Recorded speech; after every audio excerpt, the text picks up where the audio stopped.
Assalamualaikum warahmatullahi wabarakatuh. Perkenalkan, nama saya Putri Madiana. Saya akan menjelaskan mengenai analisa dan konsep tapak yang saya desain. Data tapak makro. Tapak ini berlokasi di Kecamatan Cilandak. Cilandak adalah sebuah kecamatan di Jakarta Selatan, Indonesia. Kecamatan ini dilalui oleh Kali Kerukut di tepi timur, serta Kali Pesanggerahan dan Grogol di tepi barat. Kecamatan Cilandak juga dilintasi bagian selatan dari Jalan Lingkar Luar Jakarta. Nah, untuk Kecamatan Cilandak ini berbatasan dengan Kecamatan Kebayoran Baru di sebelah utara, dapat dilihat pada nomor 1. Kemudian sebelah selatan berbatasan dengan Kecamatan Cinere dan Kota Madya Depok, dapat dilihat pada nomor 2. Kemudian nomor 3 berbatasan dengan Kecamatan Kebayoran Lama dan Kecamatan Ciputat, Tangerang Selatan yang berada di sebelah barat. Lalu untuk di sebelah timur dapat dilihat pada nomor 4 berbatasan dengan Kecamatan Pasar Minggu dan Kecamatan Mampang Perapatan. Data tapak mezo.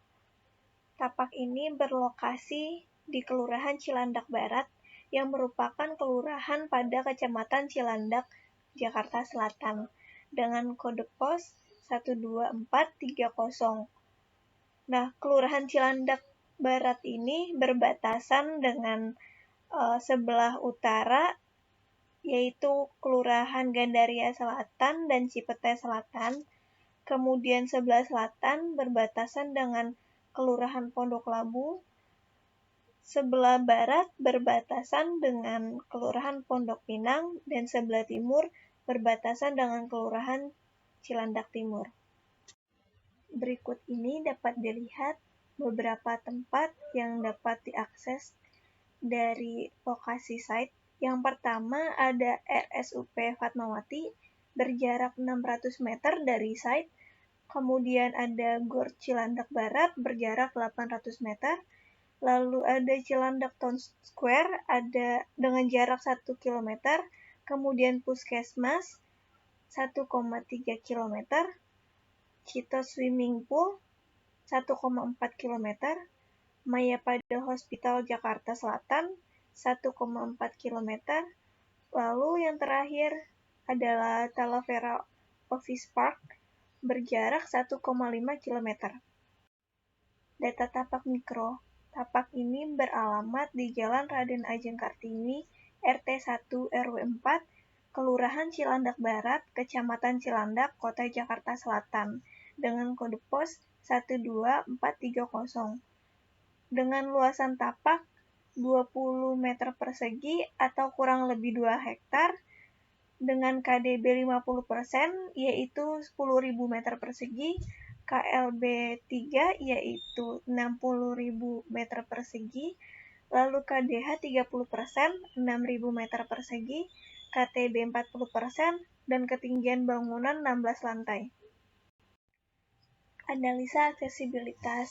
Tapak ini terletak pada hook jalan atau pada sudut jalan antara Jalan RA Kartini dan Jalan RS Fatmawati. Kelebihan pada tapak ini di Jalan RA Kartini merupakan jalur satu arah ke Lebak Bulus. Lalu terdapat jalur pedestrian yang cukup luas, kemudian akses yang mudah dijangkau, dan adanya jalur menuju ke MRT Fatmawati. Kekurangannya pada Jalan RA Kartini ini, pada jam tertentu jalan ini cukup ramai, lalu kurangnya vegetasi di jalan ini. Kemudian untuk di Jalan RS Fatmawati, kelebihannya adalah merupakan jalur 2 arah ke perempatan. Kemudian terdapat jalur pedestrian, lalu adanya beberapa vegetasi di sisi jalan. Namun kekurangannya, pedestrian pada jalan ini kurang luas. Dan pada area perempatan ini pun cukup ramai dan dapat terjadi kemacetan. Analisa sirkulasi. Dapat dilihat pada gambar, ada beberapa warna garis, yaitu ada warna merah, hijau, dan biru. yang merupakan sirkulasi dari kendaraan umum di sekitar tapak. Untuk warna merah merupakan jalur MRT dari arah utara hingga arah barat. Lalu untuk warna biru merupakan jalur Transjakarta, bus, dan angkot dari yang berasal dari segala arah, yaitu utara, timur, selatan, dan barat. Lalu yang terakhir merupakan warna hijau ini merupakan jalur pedestrian yang hanya terdapat pada sisi barat saja. Tanggapan saya berdasarkan data kondisi tapak dari aksesibilitas dan sirkulasi transportasi umum, maka dapat dianalisis sirkulasi jalur pejalan kaki yang dapat menjadi penghubung antara transportasi umum dan dua jalan yang berbeda, yaitu Jalan R.A. Kartini yang merupakan stasiun MRT Fatmawati, kemudian menuju Jalan RS Fatmawati yang merupakan pemberhentian bus. Dapat dilihat pada gambar ada stasiun MRT dan ada sirkulasi pejalan kaki yang dengan jalan dengan garis berwarna hijau, lalu ada bus stop yang berwarna biru. Analisa pencapaian berikut adalah akses yang dapat dijangkau oleh kendaraan dari lokasi site. Untuk yang paling dekat yaitu berada pada stasiun MRT Fatmawati berjarak 240 meter dari lokasi site. Lalu ada Tollgate Fatmawati 2 yang berjarak 280 meter dari lokasi site. Kemudian ada Tollgate Fatmawati 1 dengan jarak 350 meter. Kemudian ada pintu keluar tol Lebak Bulus berjarak 1,2 km. Dan yang terakhir ada MRT Cipete Raya dengan jarak 2 km. Tanggapan saya untuk analisa pencapaian yaitu untuk mengurangi jumlah kendaraan pribadi dapat dilakukan dengan meminimalisir akses kendaraan pribadi di dalam tapak. Kendaraan pribadi hanya dapat melakukan drop-off dan parkir tanpa harus mengelilingi area tapak. Dapat dilihat tanggapan saya pada tapak. Untuk garis yang berwarna merah merupakan akses kendaraan pribadi, lalu untuk garis yang berwarna biru merupakan akses loading dock. Analisa kebisingan dapat dilihat pada area utara merupakan area yang tingkat kebisingannya paling tinggi karena terdapat jalan raya, gerbang tol, dan jalur MRT. Kemudian tingkat kebisingan tinggi lainnya berada pada bagian timur karena terdapat Jalan RS Fatmawati yang cukup luas dengan 2 jalur. Kemudian untuk tingkat kebisingan sedang yaitu pada area barat yang berbatasan dengan kantor BPJS Ketenagakerjaan. Dan untuk tingkat kebisingannya rendah berada di sebelah selatan karena berbatasan dengan lahan kosong. Berikut ini adalah zoning site Fatmawati. Dari transportasi umum dapat langsung mengakses ke ruang publik.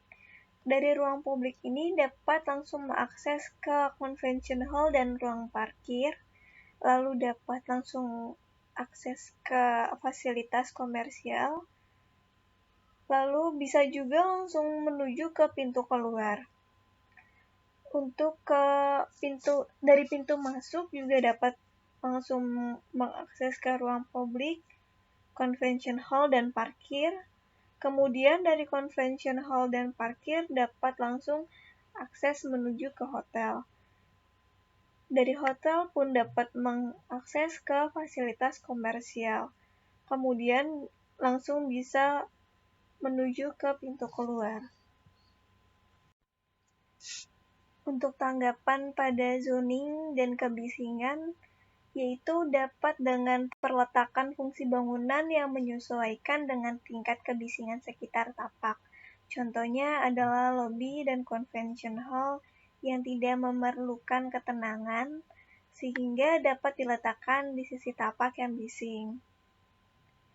Dapat dilihat untuk yang berwarna merah ini merupakan area bising, berwarna orange ini merupakan area yang tingkat kebisingannya sedang, dan yang berwarna hijau merupakan yang tingkat kebisingannya rendah atau tenang. Analisa ruang terbuka publik. Lokasi tapak merupakan berada pada hook atau tapak yang berada pada sudut jalan, yang berbatasan dengan perempatan dan jalan yang bercabang. Pada jalan yang bercabang ini terdapat ruang terbuka publik yang ditanami beberapa tumbuhan sebagai pemecah jalannya. Analisa vegetasi. Berikut ini beberapa vegetasi di sekitar tapak. Seperti contohnya pada bagian utara ini terdapat beberapa pohon berukuran besar. Lalu pada bagian timur terdapat beberapa pohon yang berukuran sedang pada bagian perempatan jalan. Kemudian di bagian barat adanya pohon berukuran sedang juga. Kemudian yang terakhir di bagian selatan adanya tanaman hias dan beberapa pohon yang berukuran sedang. Tanggapan saya dari analisa vegetasi sebelumnya adalah dengan mendesain ruang terbuka publik di dalam tapak. Berdasarkan penyesuaian analisa jalur pejalan kaki, jalur kendaraan, dan analisa dari perletakan fungsi bangunan, maka ruang terbuka publik dapat juga berfungsi sebagai plaza atau jalur pejalan kaki yang diletakkan pada bagian tengah tapak yang dikelilingi dengan bangunan. Analisa view. Berikut ini beberapa view yang dapat dijangkau dari lokasi site, yaitu untuk menuju ke utara terdapat view adanya ruko pada daerah tersebut, kemudian ada beberapa vegetasi juga, dan pada bagian timur adanya view menuju ke RSUP Fatmawati dan beberapa vegetasi. Kemudian pada sisi barat merupakan view dari rumah penduduk dan pembatas antara para pedagang di area luar tapak. Kemudian pada sisi selatan adanya view menuju ke masjid dan beberapa vegetasi seperti lahan-lahan kosong.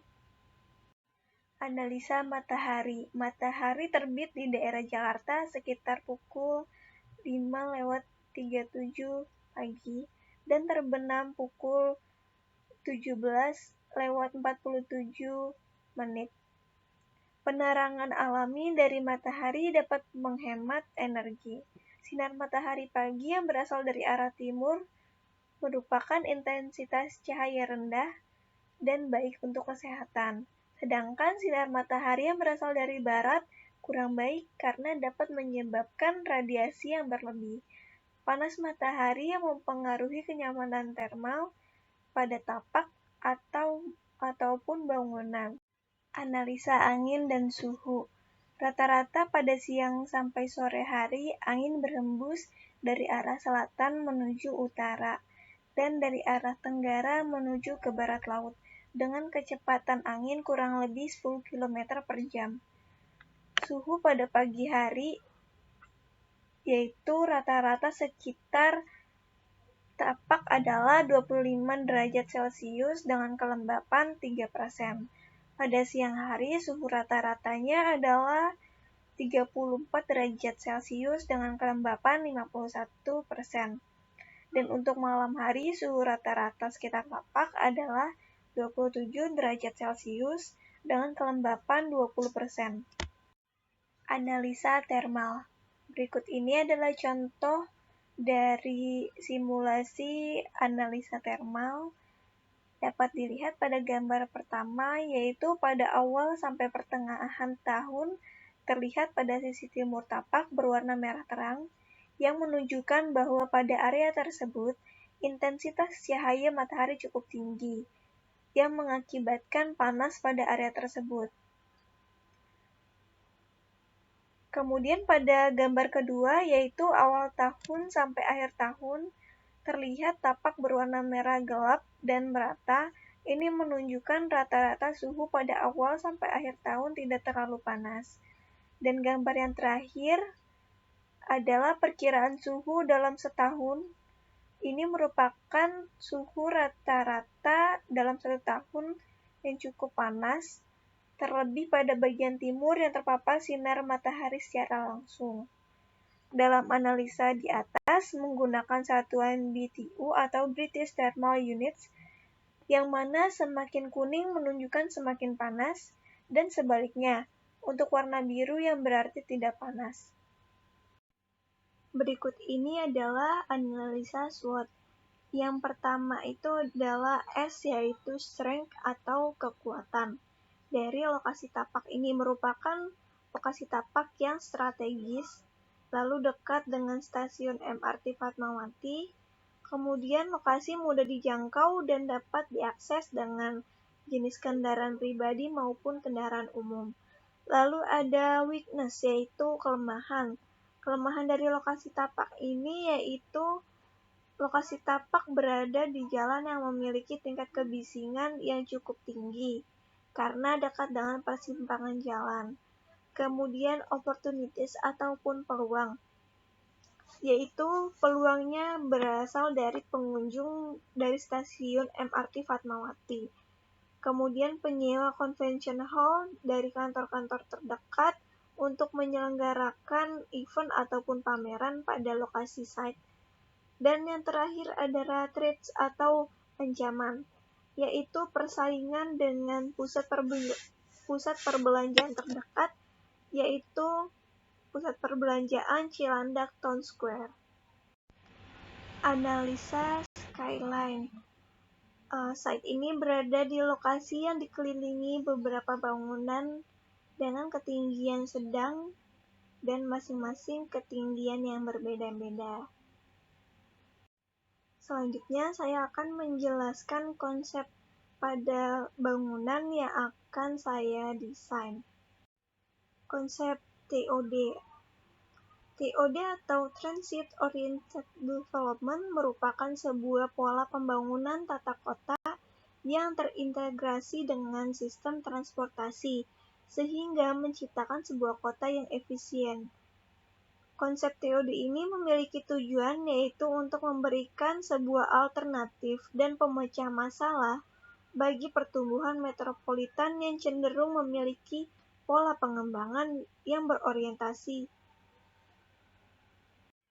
Berikut ini adalah konsep dasar yang saya desain, yaitu dengan perletakan dan bentuk massa bangunan yang diadaptasi dari kondisi existing tapak dan sekitarnya, seperti sirkulasi kendaraan dan pejalan kaki, bentuk asli tapak yang dapat mempengaruhi bentuk massa bangunan, dan berdasarkan zonasi kebisingan yang ditimbulkan dari masing-masing sisi, sehingga massa bangunan berbentuk siku atau seperti huruf L.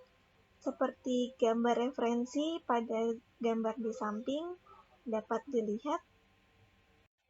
Konsep sirkulasi dan ruang terbuka publik.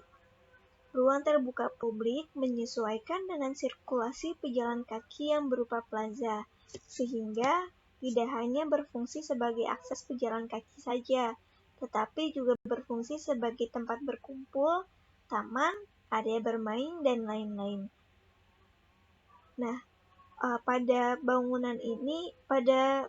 kali ini saya mendesain Skybridge sebagai akses penghubung bagi pejalan kaki dari stasiun MRT menuju site.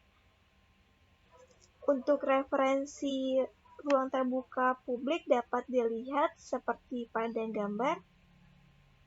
Kemudian untuk sirkulasinya juga dapat dilihat pada gambar. Untuk warna kuning ini merupakan sirkulasi pejalan kaki, yang berwarna biru muda merupakan sirkulasi kendaraan pribadi, dan yang berwarna biru tua merupakan sirkulasi untuk loading dock. Konsep pencahayaan alami dan sirkulasi udara. Orientasi bangunan menghadap utara sehingga meminimalisir paparan cahaya matahari secara langsung pada bangunan, namun tetap dapat mendapatkan pencahayaan alami.